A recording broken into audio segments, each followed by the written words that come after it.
kolesom se ne znamo voziti. Škodba, kolesarska ključnica zlomljena, redar prešteta. Tako da se upravičujem, če zgledam ko en tak grbavi plemič, kot je rekel Gustav Šilih. Dobro, v knjižnici Velenje seveda ne predstavljamo samo knjig, ne predstavljamo samo avtorjev, ki pišejo knjige, ampak želimo biti tudi kot inštitucija, kulturna inštitucija, ki spodbuja tudi dialog, ki spodbuja predstavitve s predstavitvami različnih stvari, ki lahko vplivajo na kvaliteto, kakovost lokalnega življenja.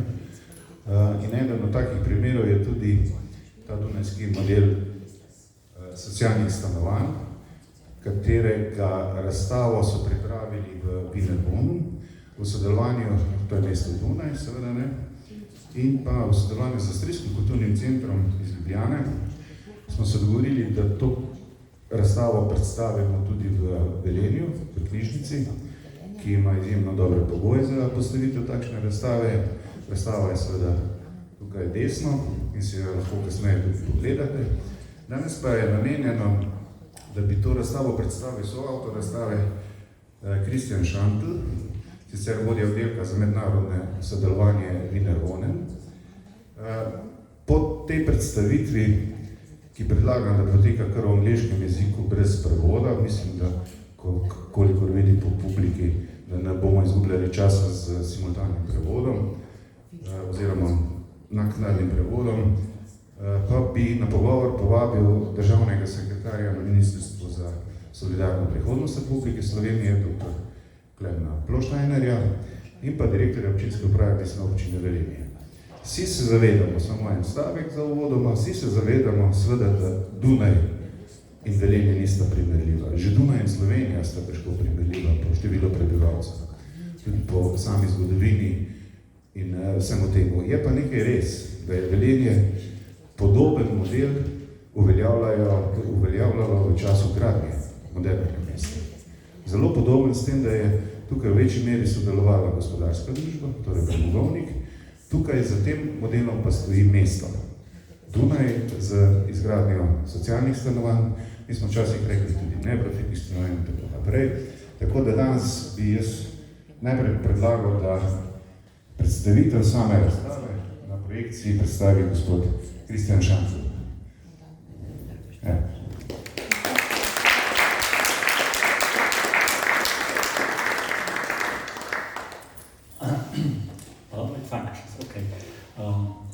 Hello, good evening, welcome.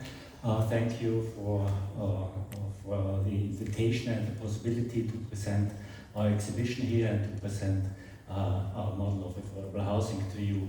I'd like to thank the Austrian Cultural Forum. I'd like to thank the Ambassador of Austria. I'd like to thank the municipality of Velenje. And I want to thank this library for the possibility to show the exhibition here. It's a wonderful building and a wonderful library. Before I come to the Viennese housing system, some facts and figures we all have to face. There are similarities, because we all have to face the fact that in recent years the housing prices, the land prices, the construction costs increased dramatically. And at the end of the day, the rent prices and the house prices also increased dramatically. So it's not a problem to get an affordable home just for the very poor. In the meanwhile, it's also a problem which the middle class has to face. So there are a lot of similarities we both have to tackle with, and how we do it, I'd like to explain in the next about 20-30 minutes. But as mentioned before, some facts and figures about the city of Vienna. Vienna is hometown to 2 million inhabitants. Vienna is the 5th largest city in the European Union. Vienna is the biggest university city in the German-speaking triangle of Austria, Germany, and Switzerland. Vienna is hometown to the OPEC and to the United Nations, besides Nairobi, New York, and Geneva. And Vienna is also the second largest city in the German-speaking area. 50% of the Viennese population is living in an affordable home, either in one of the 220,000 municipal housing apartments or in one of 200,000 apartments which have been developed with subsidies from the city of Vienna and which are developed by a non or limited profit housing company.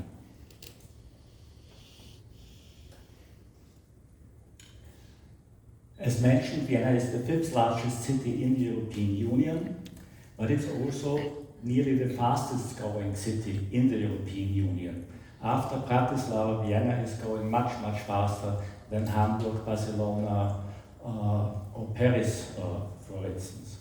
So, because of this fact and because of this steadily much growing and fast growing population, Vienna has to invest a lot into housing so we can keep our system stable and provide the steadily growing population with affordable homes. And that is the reason why we invest year by year about 400 million euros just for housing purposes. Most of this money is going into what we call object funding. Object funding means investments into the developing of new homes, new apartments, or in the refurbishment of the older housing stock. A small amount of money is going into the subject fundings.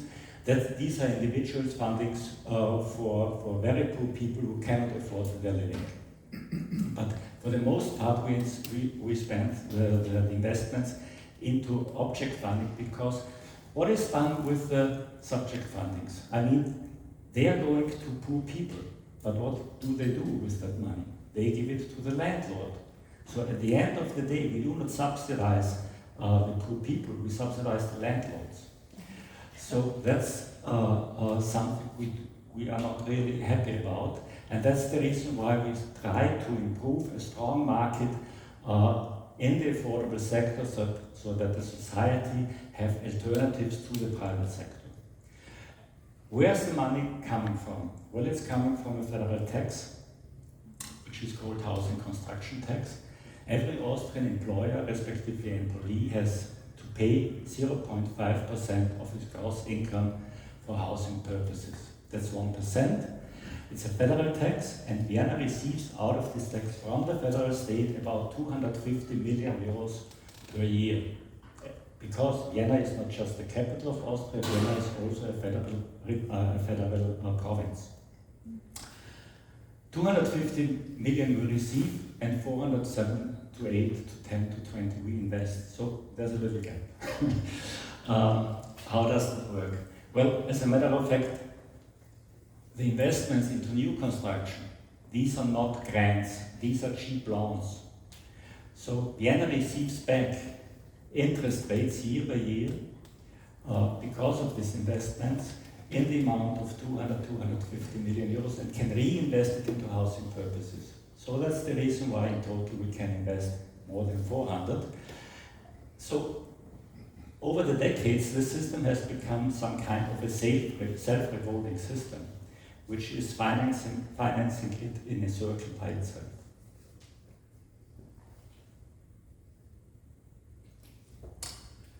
Why do we do that? Well, it stables the market in total because of the. It's a matter of fact we take care of about 50% of the total housing market, and that influences also the rents and the cost and the housing prices on the private market. What's very important for us as a city is the social mix, not just in the individual apartment complexes, but all over the city. That's the reason why we open this market also to the middle class. We have really high income thresholds for those who are interested in one of those apartments, So 75 to 80% of the Viennese population has access because of their income situation to the affordable housing market. It's not a market just for the very poor, it is too, but not only, it's open to the middle class. And you will find those buildings everywhere all over the city. Even in the first district, even in the villa areas, you will find a lot of affordable housing apartments, a lot of municipal housing apartments. So we have a very good social mix, no ghetto situations, no concentration of certain populations in certain areas of the city, which makes Vienna quite livable. The investments into the housing market creates a lot of jobs, as you can imagine. And we have strong laws. We have a strong tenancy law, which makes it nearly impossible to evict the tenant. And we have capped rents in the municipal housing sector, in the subsidized sector, and also in many privately owned apartments.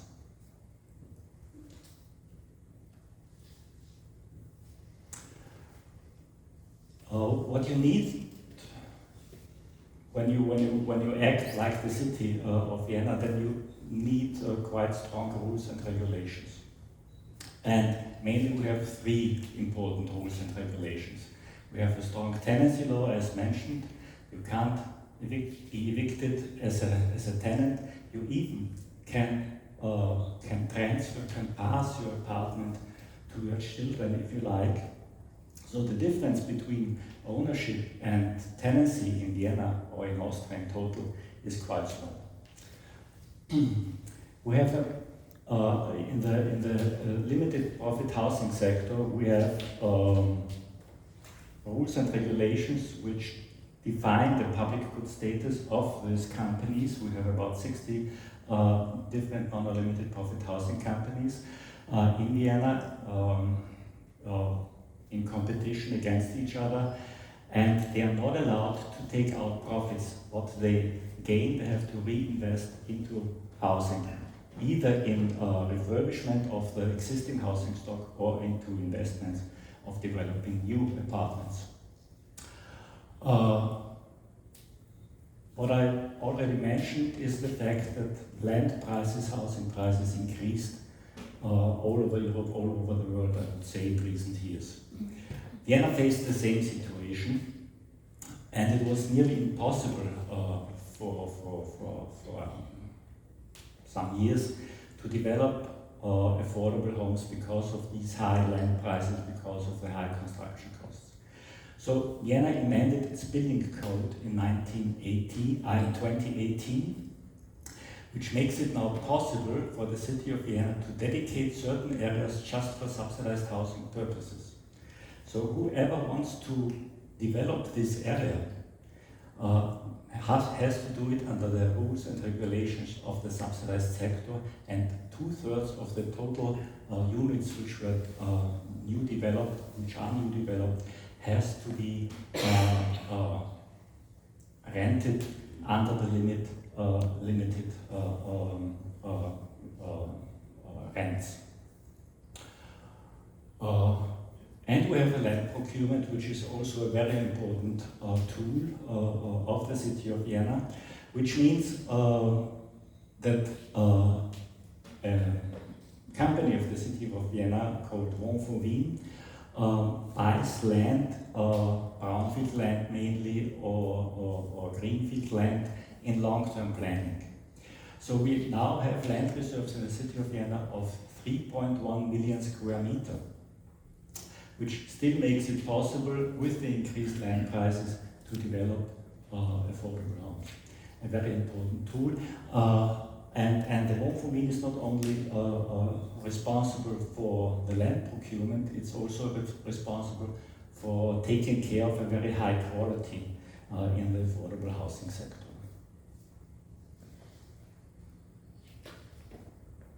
So let's come to the housing market by itself. Nowadays we have 6.67 euros rentals, net rents in the municipal housing sector. In the subsidized sector it's nearly the same. These are net rents, which means without administration costs and without tax.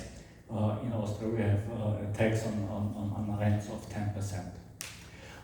So the gross rent will be about 850 depending on the building and the size of the green fields or the car parks. 850 in comparison to the private market, where we nowadays have nearly 15 euros to pay as a rental in average. These are the prices for the best quality apartments, quality A apartments. There are also quality B and C apartments on the market, which are quite cheap.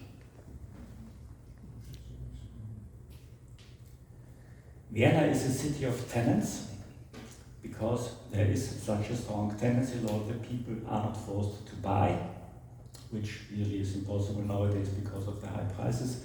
We have about 6, 7, 8, and even more euros, 1,000 euros to pay per square meter nowadays.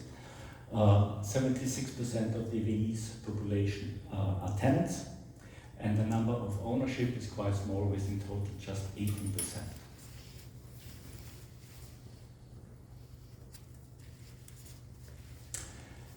As mentioned, we have two sectors in the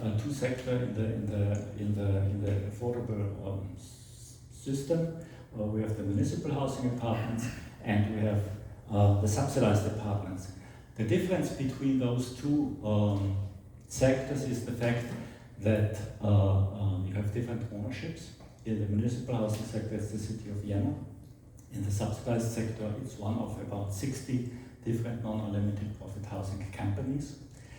The other difference is the fact that as a tenant in a municipal home, you sign your contract, you get your key, you move into your new apartment, and from that day on you have to pay your rent. That's it. No entrance fee, no commission costs, nothing else.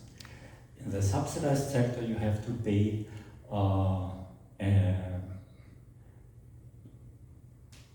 construction contribution, which is about 350 euros per square meter, which means that when you get an apartment of about 70 square meter, you have to pay 20,000 euros. Depending on the apartment space, it can be cheaper or it can be more expensive. So the poorer part of the population tends to get one of the municipal housing apartments. Or there are two other options. A so-called smart apartment. These are smaller apartments in the subsidized sector, which are cheaper. And then we have in the subsidized sector the fact that when you've paid this amount of money, these 20, 30,000, whatever is needed, you receive it back when you move out with 1% less per year. So, and when you get one of these older apartments, then you pay 1% per year less. So the older the apartment building is, the less you have to pay an entrance fee. If you have any questions, please can interrupt me anytime you like. So these are the two main differences between those sectors.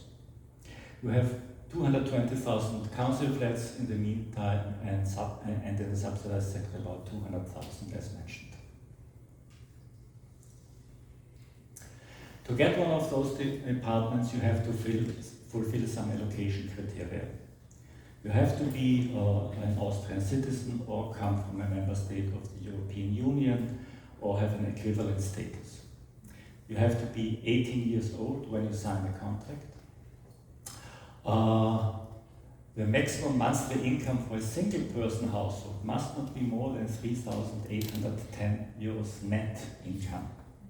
For a two-person household, it's about 5,000. For a three-person household, it's 6,500 and onwards. So, as mentioned, 75 to 80% of the Viennese population earn less and have access to the housing market because of their income situation. So it's really a program for the middle class.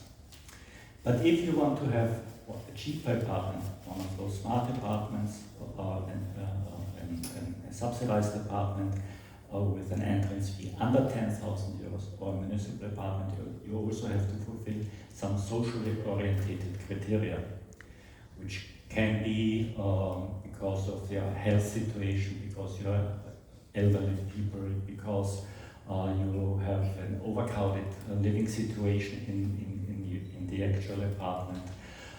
There's an offer for people under 30 in the city of Vienna who still with their parents. They also have access to this market for recently divorced people. So there's a broad spectrum of socially oriented reasons which also give you access to the municipal housing sector and the other two cheaper sectors.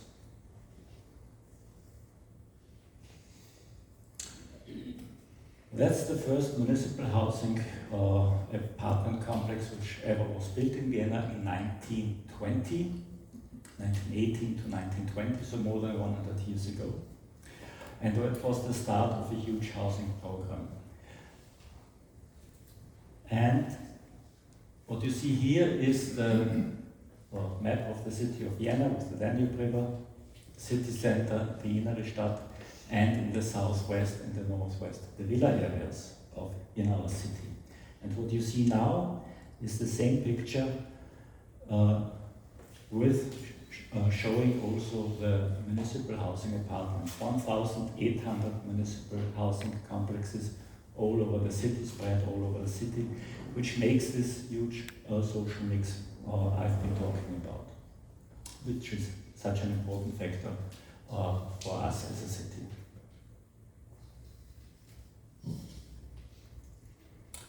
Once again, the first ever built municipal housing apartment complex. So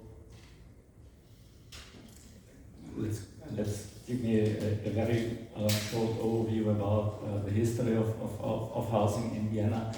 The Karl Marxhof, which is, I guess, the most famous municipal housing complex we have. And on the right side below is the last ever built municipal housing complex. 2004 it was built. The reason why the city of Vienna started this program is the fact that before the First World War, at the end of the Austrian monarchy, Vienna was even bigger than it is nowadays, but the housing situation was a disaster. 300,000 people had to live in the streets as sub-rentals, bed lodgers.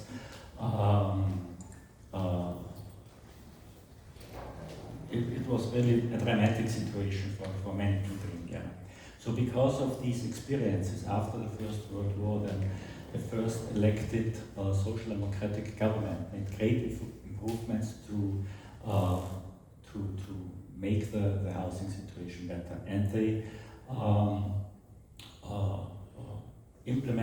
started the first housing construction program, and they made it possible to build up 66,000 units within a very small period of time, because Austrian democracy broke down in 1933. So between 1920 and 1933, in just 13 years, 66,000 units were built. So that was really a tremendous thing done. But in the Second World War, 87,000 apartments were destroyed in Vienna. So the city of Vienna had to start this program once again, 1945,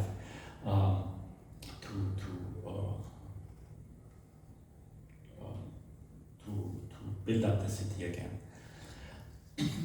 And over the years, the program changed. The number of municipal apartments steadily decreased, newly built, and the number of subsidized apartments increased. The reason for that is simply a financial fact that because when you develop a municipal housing apartment, you have to finance it completely to 100% as a city. In the subsidized sector, these apartments are financed from 3 different resources: the subsidies of the city of Vienna, the tenant contribution, and the equity capital of the companies. So with the same amount of money, you can build 3 times more apartments in the subsidized sector. And that was the reason for the change in the housing policy of the city of Vienna. Our housing stock is quite old. So our main target nowadays is to improve the living situation and the conditions of the building.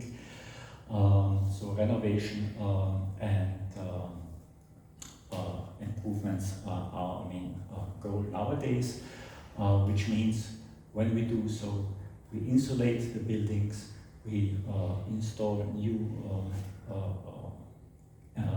heating systems, we install elevators, things like that. So in total, what we want to achieve is a dramatically reduction of energy costs, which is a win-win situation for us as a company, but mostly for the tenants, because they have to pay just a third what they paid before on energy costs.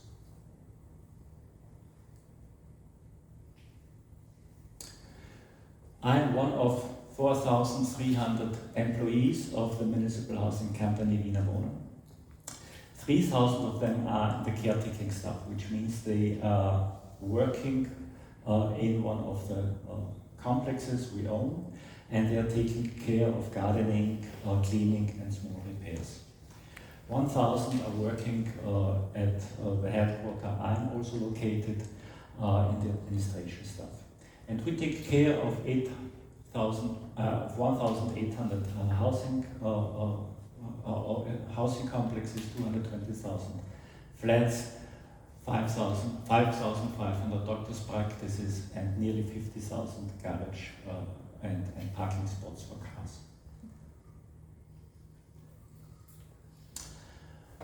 Some words about the subsidized housing construction sector. That's one of the biggest development areas we have nowadays in Vienna, the so-called Seestadt-Aspern, which is quite in the outskirts of the city of Vienna. It was a former airfield, and a third of the total area is already finished. Before the construction and development of the offices and of the housing apartments started, the public transport system was developed and implemented, so that the workers, they had to do their jobs there, could go to by public transport to their work. So what's really important in every development area in Vienna for us as a city is the fact that we want to create a city of short ways. So we will find everything for a daily life in such a development area. We will find doctors' practices, universities, kindergartens, schools, libraries, shopping malls, whatever you need for a daily life. So the target is when you live there, you do not have to use a car. And if so, then you have an alternative with a good transport system, public transport system with well connections to the city center or other transport possibilities. That's another development area which is called Sonnenviertel. It's one of those areas built on a former railway station or railway area, mainly cargo areas. We have the lucky situation that there are a lot of quite centrally located former railway areas which the railway company do not need any longer, and we can use that for developing the business zones and the housing zones in the city of Vienna. The financial contributions are already mentioned, so these apartments are financed from these already mentioned three resources. Every apartment which is built in the subsidized sector has to run through a developers competition or smaller apartments to the Land Advisory Board, which means that the Wohn von Wien, which is responsible for buying land for housing purposes and for high quality in the sector, takes care of a four-pillar system for criteria where we choose which project might be the best for developing the whole area. And these pillars are architecture, economy, ecology, and social sustainability. And there's an independent jury which takes care of choosing the best project, which is offered by one of these 60 non-limited profit housing companies, so they're really in strong competition against.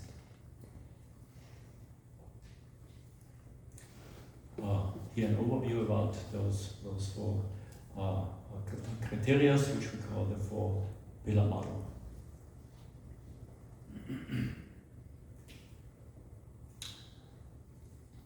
As mentioned, there are a lot of development areas nowadays. One of those development areas,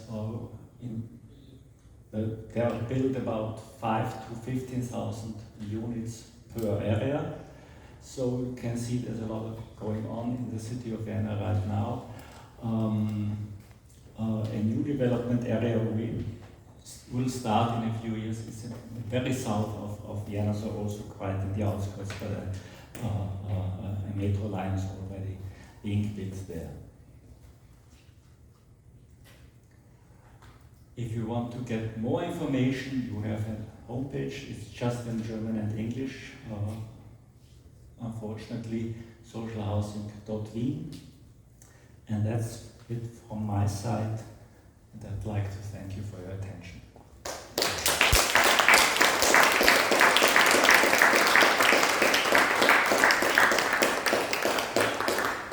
Thank you. Zdaj bi pa povabil še Štajnerja in magistra Iztoka Murja, da se mi pridružita pri omizju. Gospod Čantik, pozdravljam vas.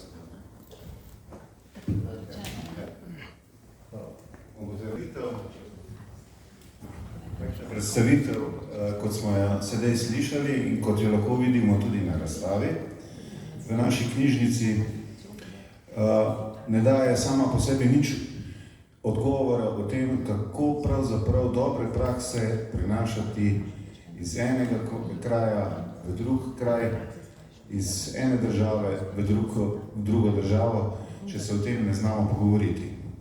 Ena od teh priložnosti je tudi danes, posebej, ker vemo, da, kot sem že uvodoma povedal, je Velenje vendarle dovolj specifično pri sami izgradnji modernega mesta bilo in je vsaj nekje do 80-ih let prejšnjega stoletja svoj model izgradnje, poleg arhitekturno modernega mesta, seveda na zanimiv način uveljavljale tudi podobne modele financiranja in pa seveda same pravice do stanovanja. V 21. stoletju se seveda vsa velika mesta soočajo s problemom stanovanja. Ena od prioritet, čeprav jaz bi seveda v kulturni inštituciji rekel, da je kulturna politika prioritetna za vsako vlado, pa vemo, da je teh prioritet več, ampak mislim, da je tudi za Slovenijo v tem obdobju ena prioritet stanovanjska politika. Kar nekaj smo že v medijih slišali, tudi napovedi, kako bi se naj izgrajevalo toliko in toliko stanovanj v naslednjih letih v naši državi, pa bi mogoče dal kot komentar ali pa kot neko predstavitev kratko državnemu sekretarju dr. Klemnu Ploštajnerju izziv, ali lahko s takšnimi modeli, kot je bil predstavljen tukaj, torej dunajski model,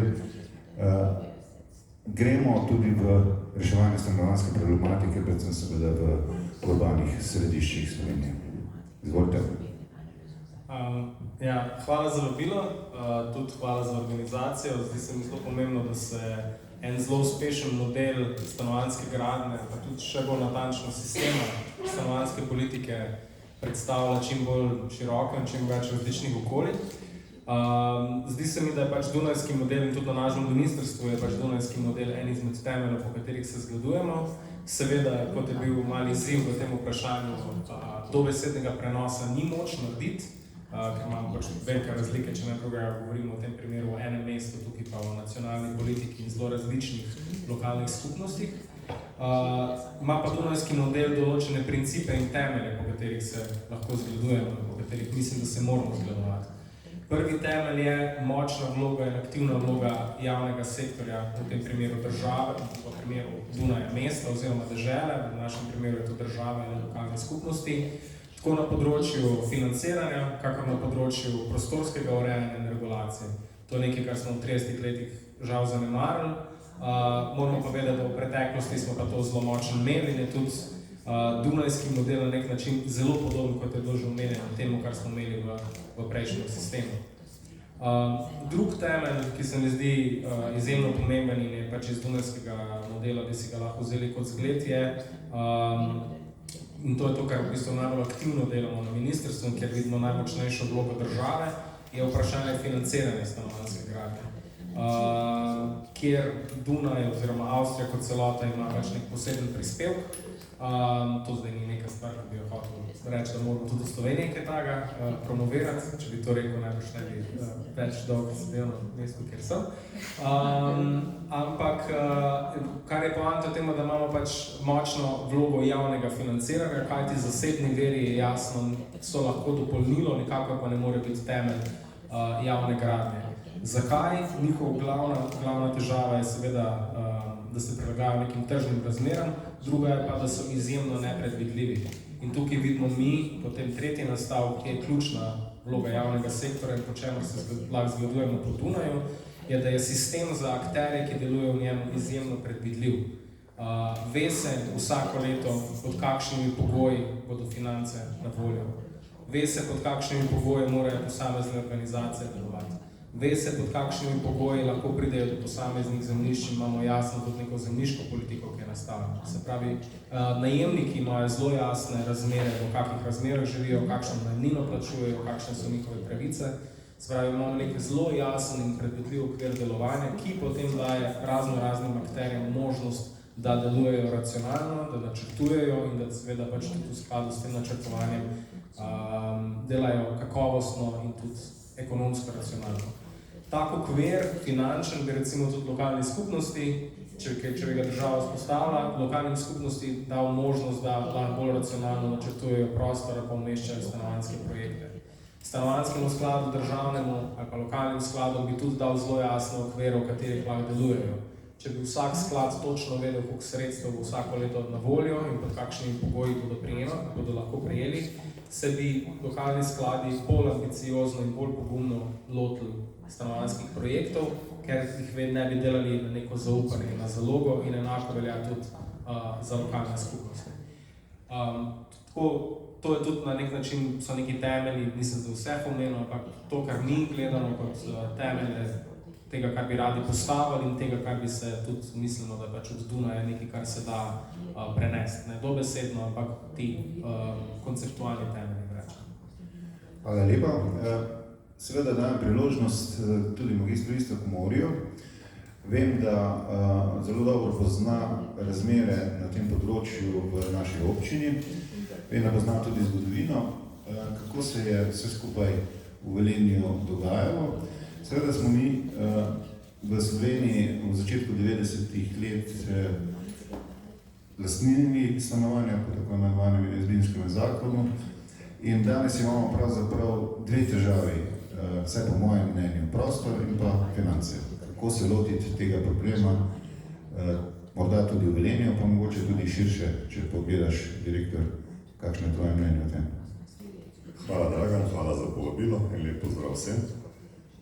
Jaz pa bi kar na glas rekel, da si želim takega davka.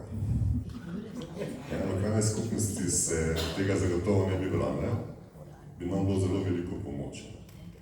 Zdaj, če bi moč malo skozi zgodovino, mogoče še ne veste, Dragan je v tem pisal svoje diplomske naloge, katero me danes poslal, tako da on zelo dobro pozna, kako je Velenje nastalo, kako so se stanovanja gradila. Mogoče pa ne ve, da v tem trenutku je naše premogovnik Velenje skoraj 300 stanovanj, kjer ima svoje najemnike, se pravi, da skozi zgodovino na nek način ti ljudje niso odkupili po izbirniškem zakonu, ampak so še na nek način neprofitna stanovanja, za katere premogovnik skrbi.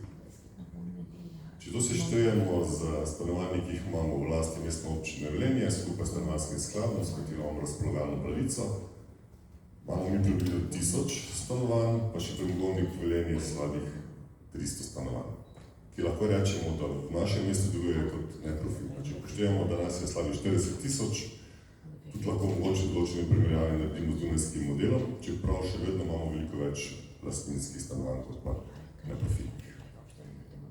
Kako bodoče zagotoviti finance, kako mogoče zgraditi neko dodatne površine, moram povedati, da v tem trenutku imamo rekord na Mestni občini Velenje, da sprejemamo 10 podrobnih prostorskih načrtov, od tega kar 7 za večstanovanjsko gradnjo.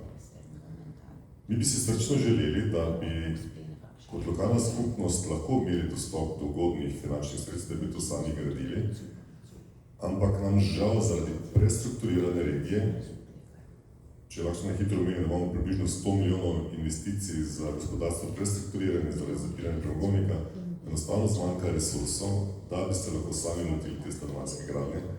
Plus tega, če še mogoče to omenim, da smo verjetno fenomen v Sloveniji, da za vseh teh 1000 stanovanj skrbijo samo 3 sodelavci oziroma sodelavci na Mestni občini Velenje.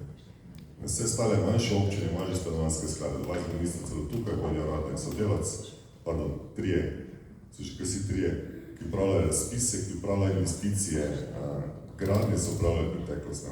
To mislim, da nobena občina ni zmogla. Kako prihodnje? Debata se bo odprla zagotovo o tem, kaj za stanovanje premogovnika, glede to, da se bo zaprl. Mislim, da je eno manjšo željo imajo, da bi ta stanovanje priključili k nam. Se pravi, da bi imeli 1400 stanovanj upravljeno, koliko nekaj bomo še sami odkupili v prihodnjih letih, to zagotovo. To več s temi sodelavkami, sodelavci ne bo šlo. Zelo nas, bom rekel, na nek način pritiskajo tako z naše razvojne banke, da bi čim prej stanovanjski sklad naredili, da bi se bolj profesionalno tega lotili, da bi bil fokus dejansko na tem. To bomo še razmislili, pa ni to samo zaradi tega, da je toliko, ampak je tudi druge prioritete, so kar se najemanja kreditov in pomoči Evrope tiče, gospod državni sekretar zelo dobro pozna. Ampak vseeno, pomembno je, da bi imeli načrt tako država kot lokalne skupnosti, da bi se vedeli.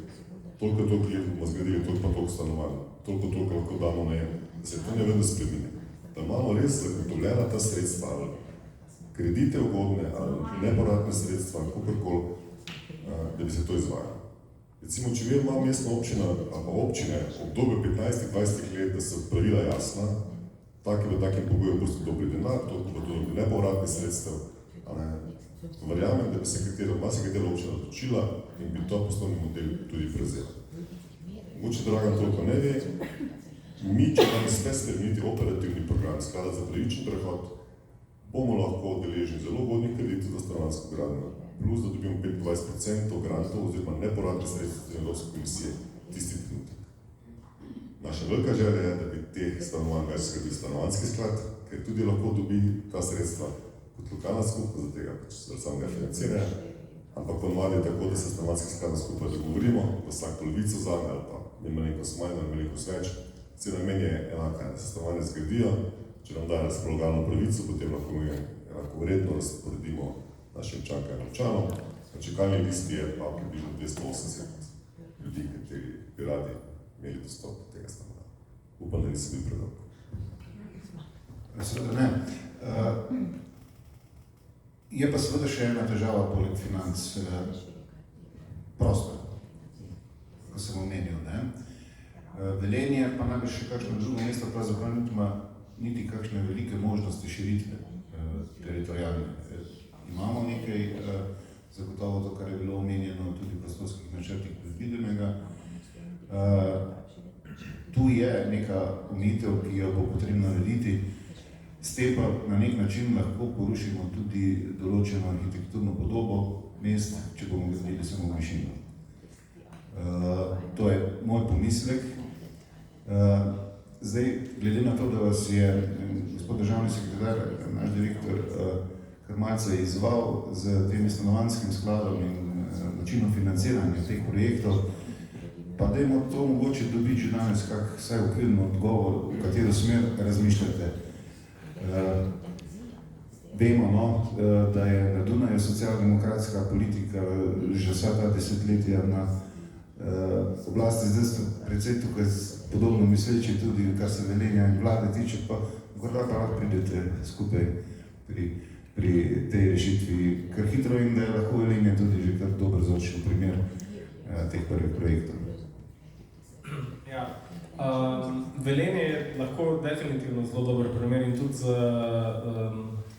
direktorjem občinske uprave, kot tudi z županom, smo ravno glede teh sredstev smo imeli že par sestankov in tudi mi zdaj zelo aktivno iščemo, na kak način bi lahko stanovanjski sklad v povezavi z tako Šaleško, kot tudi za Savsko regijo, se pravi pri premogovni regiji, dostopal do tako ugodnih posojil, še bolj pomembno je pa za nas vse seveda del teh nepovratnih sredstev. Tako da tukaj zelo aktivno gledamo, na kak način bi tukaj na smiseln način izvedli te projekte, zato da bodo izvedljivi, zato da se jih bo dali izvesti in zato da bodo pač tu sredno izvedeni. To je zelo, kar je bilo povedano, v bistvu so ravno te ključne dileme, ki jih poskušamo z našim pristopom k delanju pač sistema stanovanjskega naslovitve. Omenjeni so bile in to je tudi na nek način bil zelo povezan, v bistvu izgledali zelo neko, da bi se dogovorili, ampak pač se nismo. Ravno pač to, kar sem sam omenil, se pravi predvidljivost stanovanjske gradnje z vidika virov financiranja, kar je pač za občine izjemno pomembnega okvira. Seveda ta predvidljivost mora biti vzpostavljena tudi na tak način, da je skladna z vsemi omejitvami, ki jih imajo občine pri svojem poslovanju. Omenjene so bile kadrovske omejitve, tukaj se mi izjemno zavedamo na ministrstvu, da imamo na stanovanjskem področju izjemno omejen ali pa mali kadrovski bazen, se pravi zelo malo ljudi dela v tem sektorju, še posebej v neprofitnem sektorju. Zelo imamo tudi omejen kadrovski bazen, pa tudi na nek način so zmožnosti omejene ali na ravni občin, ali pa na ravni stanovanjskih skladov. Vsi, ko rečemo stanovanjske sklade, si spet predstavljamo neke zelo organizirane velike institucije.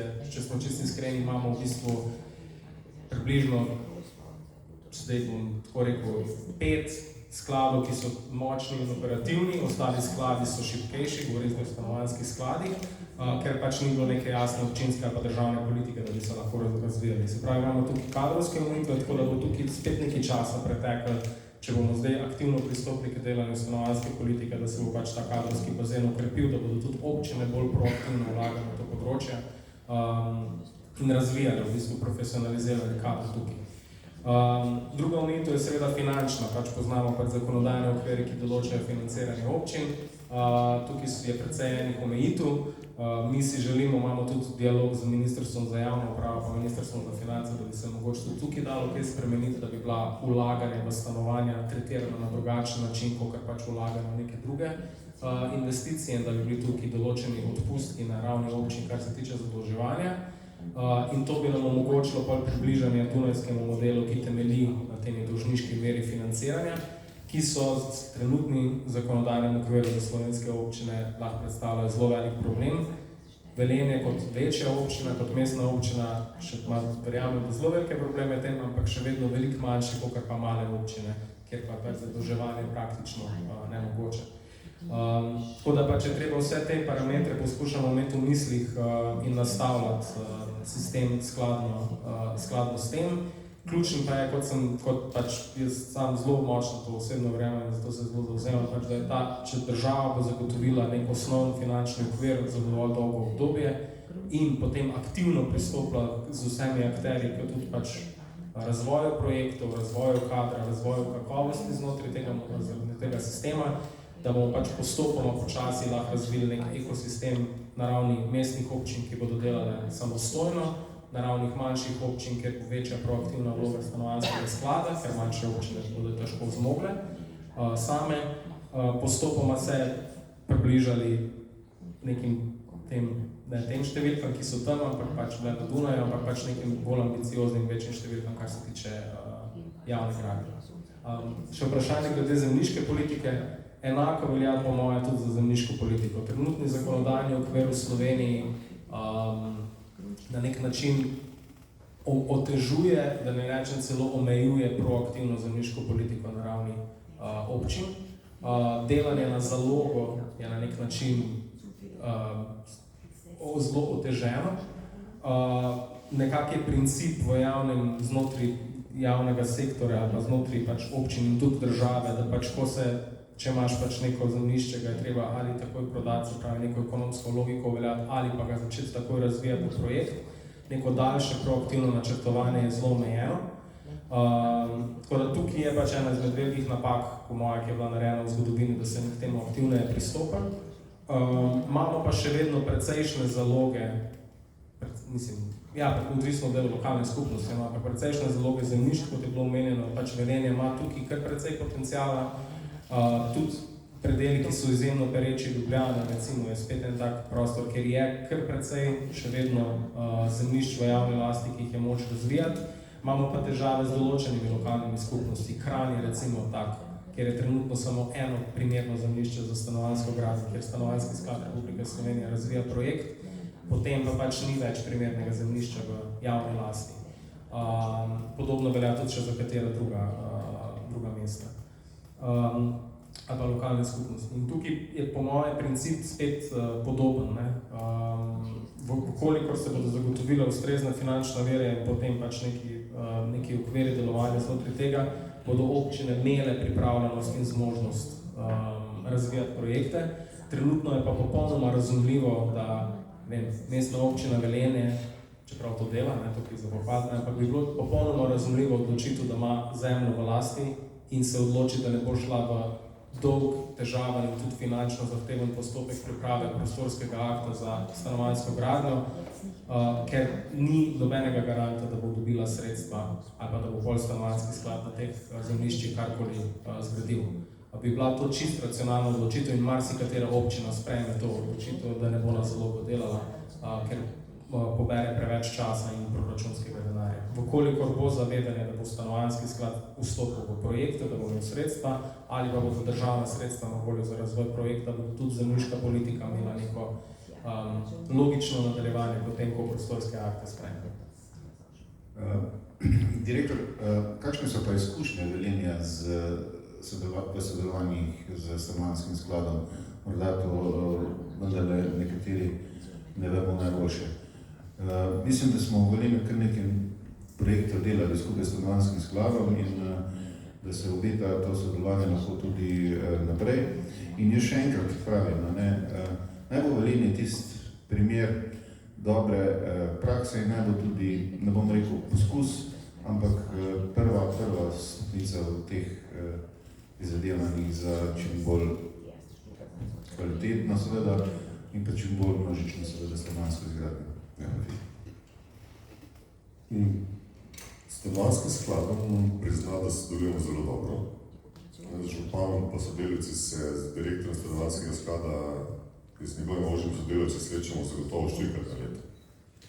Nazadnje smo povabili v Velenje, kjer smo jim predstavili tudi vse naše prostorske akte, ki je gradnja.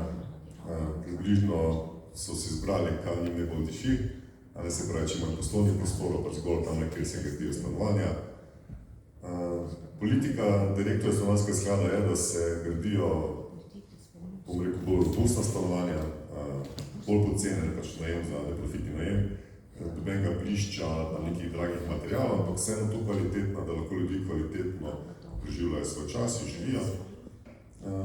Zadnje, kar smo skupaj stanovanjskim skladom zgradili, so bila skladovana stanovanja, sicer v centru mesta. Predtem smo skupaj gradili Gorico, približno 100 stanovanj, skupaj z garažami. In pa zanimivo, Zdaj smo dobili denar od Ministrstva za okolje in prostor iz projekta React-EU, približno milijon evrov, prav tako za skrbovana stanovanja. Tako na zadnje 2 stanovanjska bloka, katera je mestna občina gradila sama, sta bila 2 skrbovana stanovanja. Potrebe so tudi na tem področju kar visoke, velike. Mislim, da imamo na čakalni listi že ima želje, kateri bi lahko prišli skrbovana stanovanja, mislim, da okrog 30 interesentov. Tako da to področje je razmed tisti, ko ni zanemarljivo, sem tudi posvečamo. Je pa zanimivo, da tudi z privatnega sektorja prišel interes, da bi poskušali na tak način skrbovana stanovanja graditi tudi ponuditi. Tako da jaz verjamem na stanovanjski sklad. Jaz verjamem, če bi država, pa ministrstvo se dalo pravilne usmeritve, dali določen denar, da bi nam lahko na področju stanovanjskih kreditov ogromno pomagal. Ogromno. Zdaj bom seveda postavil eno nekorektno, politično nekorektno vprašanje. Časovnice, lahko v njih govorimo, gospod državni sekretar. Stvar, ki smo jo že naredili, je pač ta vlada, pa naše ministrstvo je že lansko leto prva resna sredstva namenila stanovanjski gradnji, enako bomo naredili letošnje leto, ravno kar imamo v vladnem postopku sklepu dokapitalizacije stanovanjskega sklada, ki bo namenil stanovanjskemu skladu 25,5 milijona evrov. Ta sredstva pa bodo namenjena ravno financiranju na lokalni ravni, se pravi občinam in lokalnim skladom ter neprofitnim stanovanjskim organizacijam, kot so recimo Nepremičnine Celje ali pa Spekter v Zasavju. Tako da to, kar se tiče teh sredstev, o katerih sem zdaj omenil, sklep na vladi bo, upam, da sprejet v tem ali pa naslednjem tednu. Program sofinanciranja bi potem bil sprejet v roku 1 meseca, največ 2 mesecev, tako da bi vsaj prva sredstva plasirali v sistem. In ta sredstva bodo v bistvu, logika njihova bo za razliko od sredstev, ki so bila omenjena iz načrta za okrevanje in odpornost, ker je bilo, kot sem razumel za nazaj, kot smo izlagali, zelo kratka časovnica in je občina mogla imeti praktično projekt v predalu, ali pa še to niti ne, že v bistvu že pridobivanje gradbenega dovoljenja, ali pa celo projekt v gradnji. Za razliko od tega bodo ta sredstva skladno s programi stanovanjskega sklada na voljo za daljše časovno obdobje, se pravi, da bo razpis za dlje časa odprt.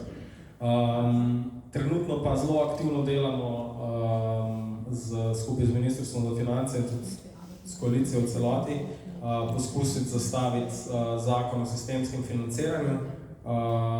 Govorimo pač o različnih možnostih ureditve tega področja ali kot jasno opredelitev finančnih virov za vsako posamezno leto, koliko bo namenjeno stanovanjskemu področju, ali pa uvedbo nekega namenskega vira, kot ga poznamo na različnih področjih, ne vem, recimo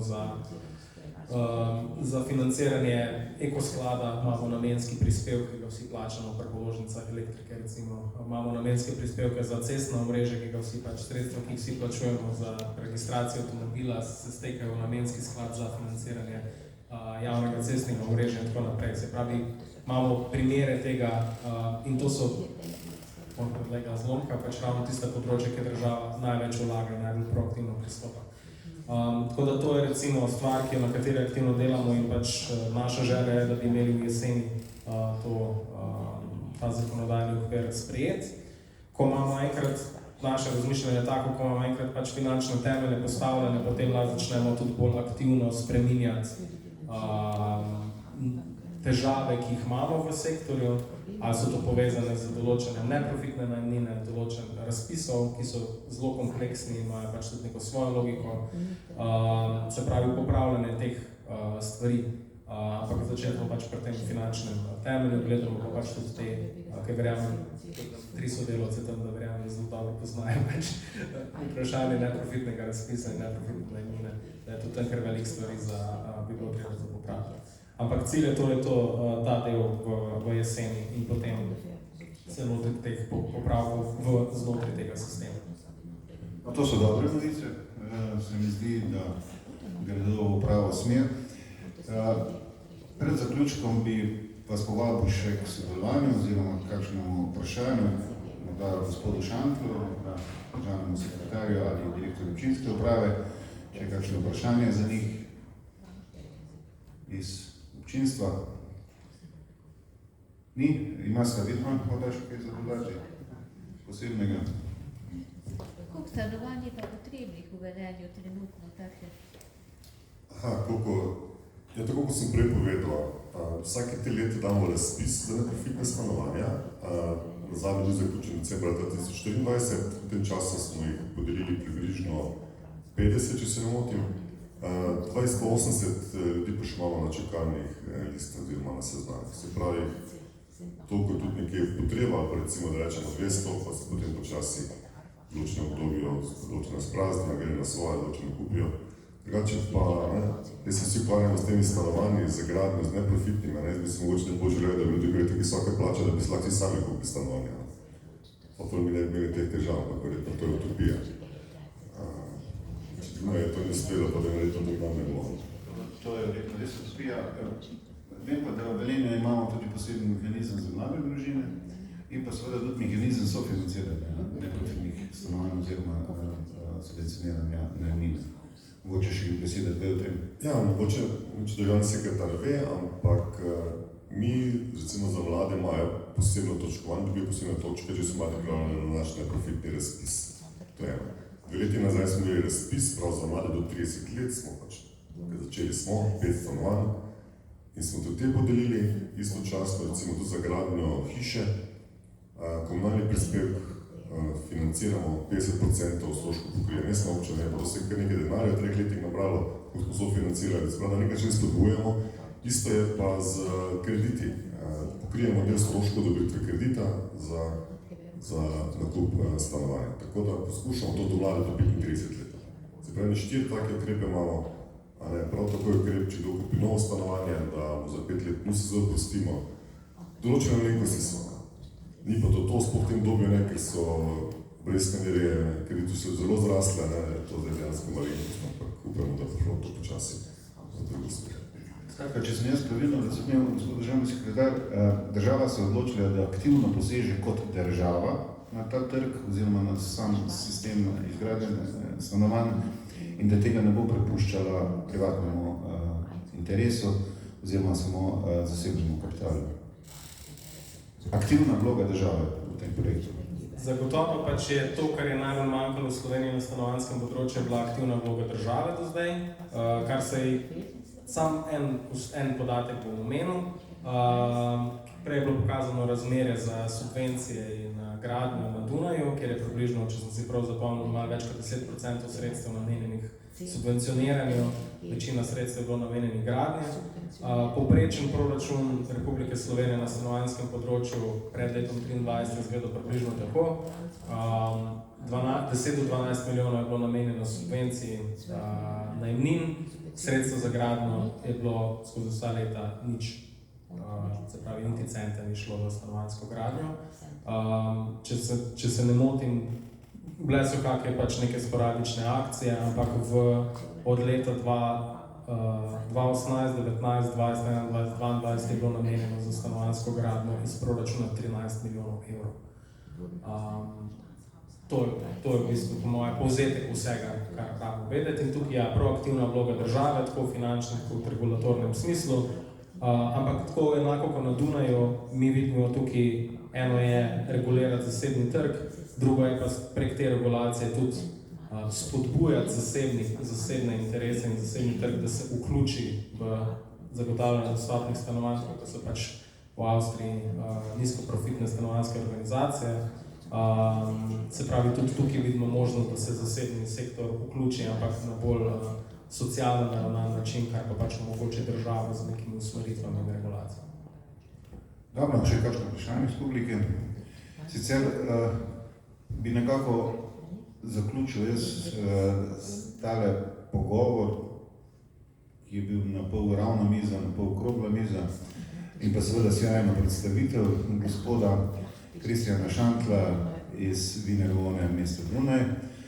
Zahvalil bi se tudi Avstrijskemu kulturnemu centru oziroma forumu iz Ljubljana, Marjeta Malus, naša dolinska soseda je tam neka šefica in je z njeno pomočjo smo tudi prišli do te razstave. Sej že sam primek pove, da je šmartnega opaki.